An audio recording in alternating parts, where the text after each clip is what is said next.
O direito de fraternidade se trata de um direito constitucional muito importante na concretização de um Estado democrático de direito justo e eficaz em sua atuação social. Esse é o ideal iluminista, que passou a ser tratado como um direito na Revolução Francesa, em conjunto com a igualdade e a liberdade, e ganhou relevância através, principalmente, da Declaração dos Direitos do Homem e do Cidadão de 1789. No entanto, enquanto o significado e as implicações de igualdade e liberdade são facilmente entendidos na esfera jurídica e constitucional, a fraternidade ainda possui uma conotação subjetiva e superficial ao ser abordada, sendo muitas vezes confundida com um valor puramente religioso ou social. Para entender a importância desse direito, deve-se adotar uma compreensão de seu significado de maneira mais aprofundada. No estudo Educação, Fraternidade e Ensino do Direito, proposta para a superação de um estado de coisas opressivas e excludente,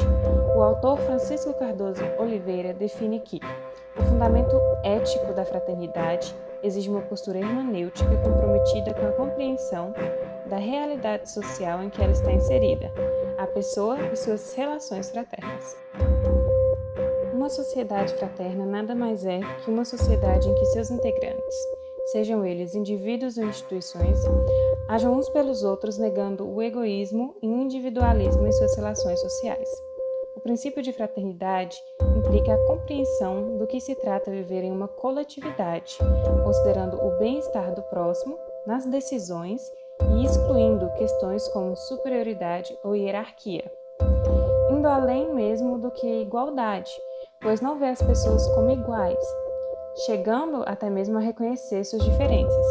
só que não as enxerga como fatores que determinam supremacia de uns em relação a outros. Mas como isso se relaciona com a atuação policial? Bem, a importância em se vincular a polícia a esse direito surge principalmente pois a polícia se trata de um pilar fundamental dentro de uma democracia, estando ligado a um direito social fundamental, que é a segurança. O Código de Ética Policial de 1979 estipula que o policial deve exercer suas atividades de maneira humanitária e, sob a perspectiva deontológica, o policial deve zelar pelo interesse público, disciplinando a autonomia individual para que sejam observados e respeitados os direitos fundamentais da pessoa humana e da democracia dentro dos limites da legalidade. É estabelecido no preâmbulo da Constituição da República Federativa do Brasil, de 1988, que os direitos devem ser assegurados como os valores supremos de uma sociedade fraterna. Porém, existe uma grande divergência entre teoria e realidade. Um exemplo dessa diferença se trata da atuação policial, em especial da Polícia Militar, que propõe defender a população. Entretanto, observa-se que sua abordagem é desproporcional e violenta, o que contribui para que mais de metade dos brasileiros tenham mais medo do que confiança na PM. Esse fato tem como justificativa uma sociedade hostil onde a polícia é vítima e causa dessa violência. O 10º Anuário Brasileiro de Segurança Pública de 2018 coloca o Brasil em posição elevada entre os países com maior letalidade policial, considerando mortes entre os oficiais e aquelas causadas por eles. Dados coletados por um levantamento faz parte do Monitor da Violência, uma parceria do G1 com o Núcleo de Estudos da Violência da USP e o Fórum Brasileiro de Segurança Pública, mostram que em 2018, 326 oficiais foram mortos, enquanto em 2019, 159 policiais foram assassinados e 5.804 foram pessoas mortas por policiais. O mesmo levantamento manifesta que no primeiro semestre de 2020, houve um aumento de 7% no número de pessoas mortas por policiais, sendo a estimativa um mínimo de 3.148 pessoas. Além disso, 103 policiais foram mortos, contra 83 no ano passado, o que representa um aumento de 24%. Nesse sentido, analisando a atuação policial à luz do direito penal, pode-se compreender que esse é um instrumento fundamental para o exercício da atuação policial, uma vez que essas atuações são protegidas pelas excludentes de ilicitude, ou seja, pelo estrito cumprimento do dever legal de legítima defesa, que tem a finalidade de excluir o potencial ilícito das condutas praticadas pelos policiais. No entanto, devido à carência da valorização dos princípios de fraternidade nas atuações policiais, muitas das vezes essas condutas extrapolam os limites das excludentes de licitude e se tornam atuações injustas, desproporcionais e violentas. Nessa perspectiva, o direito penal, por meio do Instituto da Antijuridicidade, é encarregado de analisar quais condutas podem ser praticadas em contradição com o ordenamento jurídico de maneira lícita. Sobrevale-se, assim, a importância do direito penal para a regularização do princípio da fraternidade na atuação policial,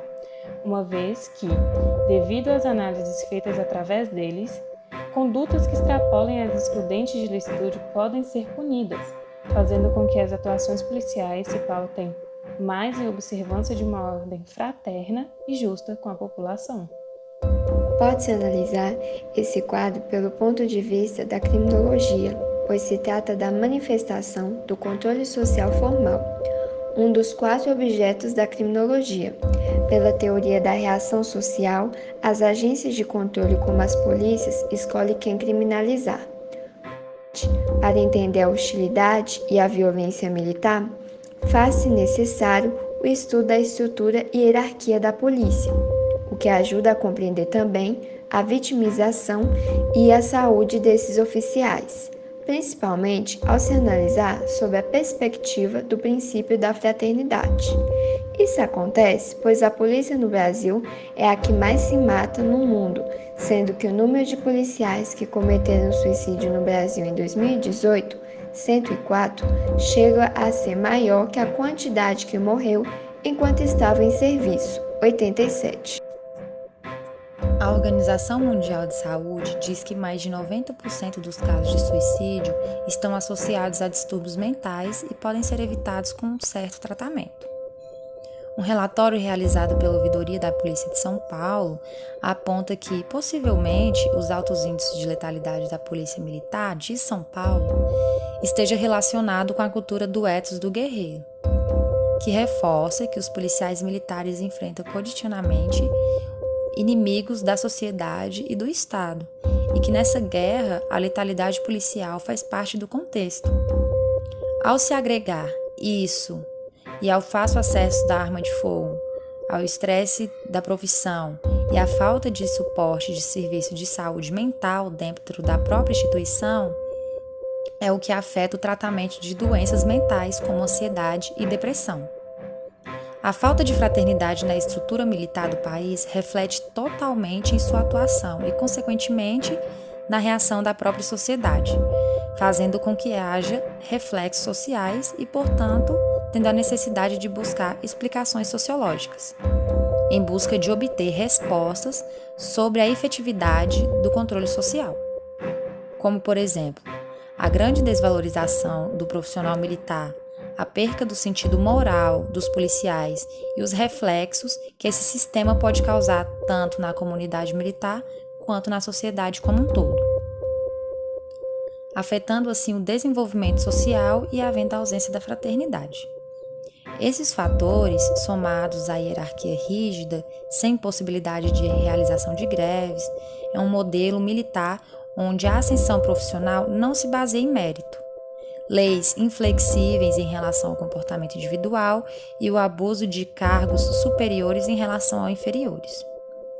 Comportamentos que vão de encontro ao que defende a Constituição de 88, ao estabelecer um comportamento solidário e fraternal no país, contribuem para uma insatisfação profissional dos policiais e, consequentemente, para o número de suicídios, tornando a polícia uma instituição vulnerável e o policial um mártir em nossa sociedade.